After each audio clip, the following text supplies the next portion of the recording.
And I'm sure everyone also hoping that the skies, even if they're cloudy, will stay clear of rain. But I know that could change, Lauren. How's it looking? Oh my gosh, Robbie, I'm crossing my fingers for those folks, okay? Because we could see a couple spotty showers throughout the rest of the afternoon, but it's really later on this evening when we could see a couple rumbles of thunder being on the stronger end of the spectrum. This is exactly why we do have first alerts in effect, not only for today with some of those showers and thunderstorms, but also as we head into Sunday and into Monday. It's really Monday when we really start to amplify that severe weather risk, all thanks to a frontal system that'll collide into a lot of instability. I want to go ahead and show you what's happening right now on the radar, though, because we are going to continue to monitor a couple spotty showers here and there, and visibility is reduced in some spots just because we are seeing a little bit of fog happening across the metroplex. Now, as we continue into a little bit later, a couple spotty showers will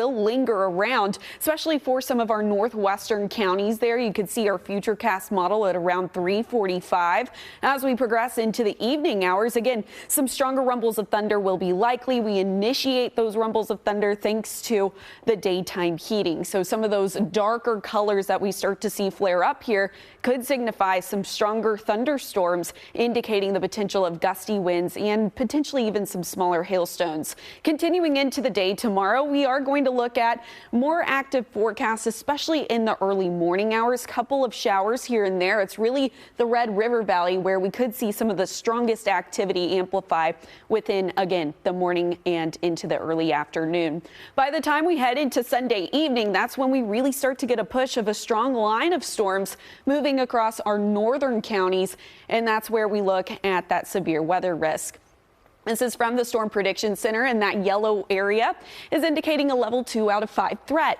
Damaging winds 60 miles per hour or stronger, large hail about quarter size could be possible. Again, in the yellow, but we are also looking at that chance for some stronger thunderstorms for some of our really across the entire region headed into the day tomorrow. Severe weather risk amplifies into Monday. Again, we have a frontal system that's going to collide into a lot of instability, and we have a very moist air mass in place. Not only are we looking at some strong thunderstorms within the afternoon and evening moving across the metroplex, we're also going to be seeing a lot of heavy rainfall into these spots. It's going to lead to the potential for some flooding concerns. Continuing into Election Day, though, as we move into the morning, maybe a couple spotty showers lingering, but look at this. As we continue into the afternoon and evening into Election Day, you're clear. So no moist ballots will be expected. At least there's some good news for you there. Now, a lot of heavy rainfall will be anticipated up to the north of the I-20 corridor. Could look at anywhere from 2 to 3 inches of rainfall. To the south of the corridor, well, we could be looking at 1 to 2 inches. That dumping on, again, very dry grounds is going to lead to a heightened flooding threat, something to really keep in mind over the next several days, and why we have first alerts in store for us. Again, we clear things back up into Tuesday, so Robbie, at least it'll be some nice weather to get out and vote. All right, that's always important. Thank you so much, Laura.